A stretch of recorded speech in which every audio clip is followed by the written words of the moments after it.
Well, welcome back everybody.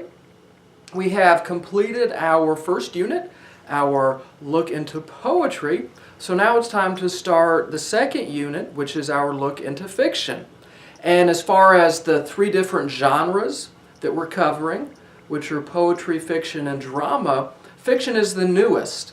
And though we'll be limited to reading and discussing and writing about short stories, of course, when most people talk about fiction, they're familiar with the novel. And the novel, as we know it today, came about in probably the mid or so 18th century. So it's a relatively new genre. So now, as we start to go through from poetry into fiction, we're going to pick up some terms that we really didn't encounter or pay that much attention to when we were with poetry. So the first of those is plot.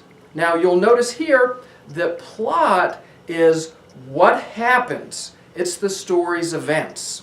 And a lot of people like movies as well as stories that are plot driven. They like to have content and they're focused upon the events. However, in terms of literary analysis, that aspect is really not our focal point. So we're not really concerned with what happens in the story, but why it happens, how it happens, and the interactions therein. So we want to avoid focusing on plot, and when we write, we certainly don't want to write a plot summary. So please be very careful about that. Now, another aspect here is setting. And of course, setting is the time and the place that the story occurs. And a lot of people overlook or don't pay any attention to or slow down to figure out the setting of a story. And for me as a reader, the setting is important because it lets us know some background information that the author is not going to implicitly state at the beginning of a story.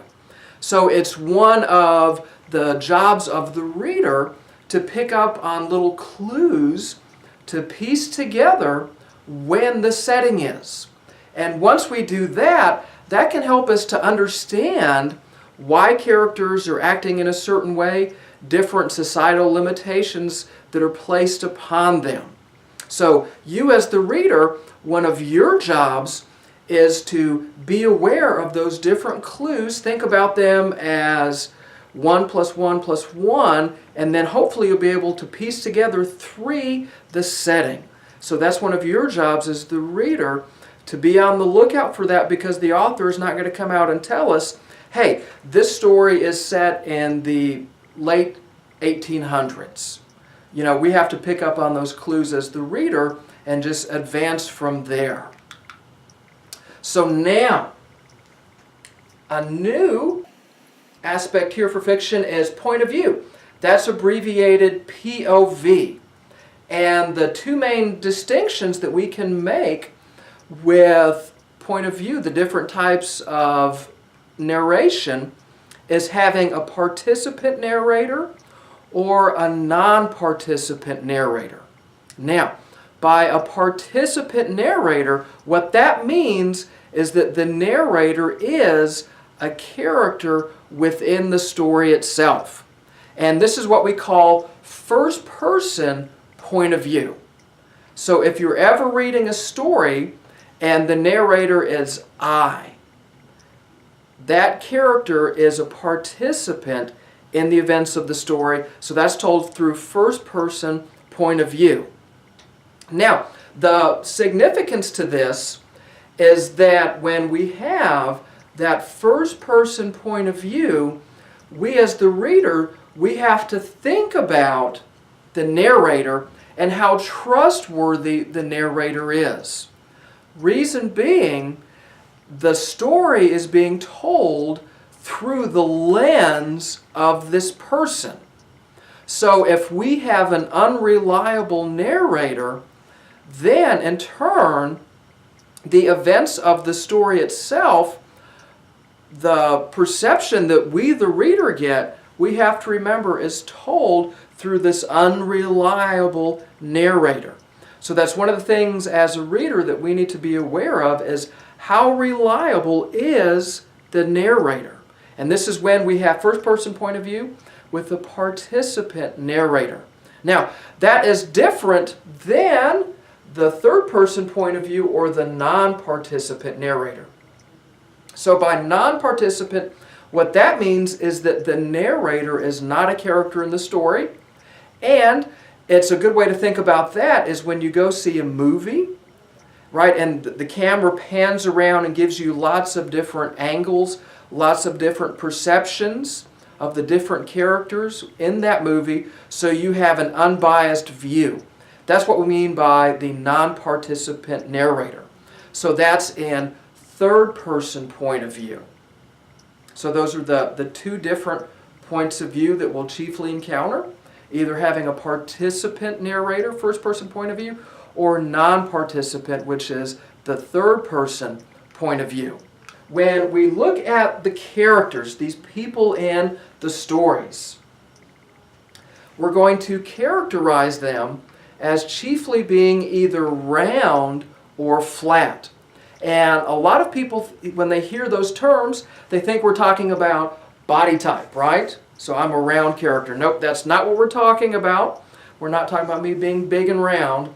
But instead, whether or not the character experiences an epiphany. Now, an epiphany is best thought of in comic books and cartoons when there's the light bulb that flashes on over that little cartoon character's head. And what that means is that little cartoon character suddenly has a realization, right? And because of that realization, that character's outlook has been changed. And that's what we call an epiphany. Now, not every character will undergo an epiphany. Those characters that do experience an epiphany, that do experience a change, we call round. Now, if a character does not experience an epiphany, in other words, is the same at the beginning as at the end, then we call that character flat.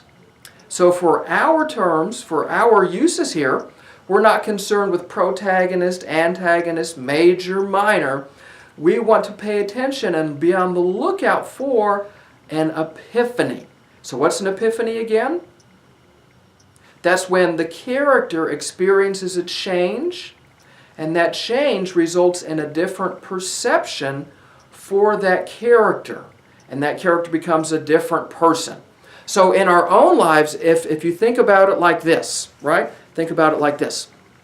We should all want to be rounded individuals. In other words, we should all in our lives want to experience epiphanies. Not just one in our lives, but a multitude of epiphanies that provide us chances for growth and change and enrichment.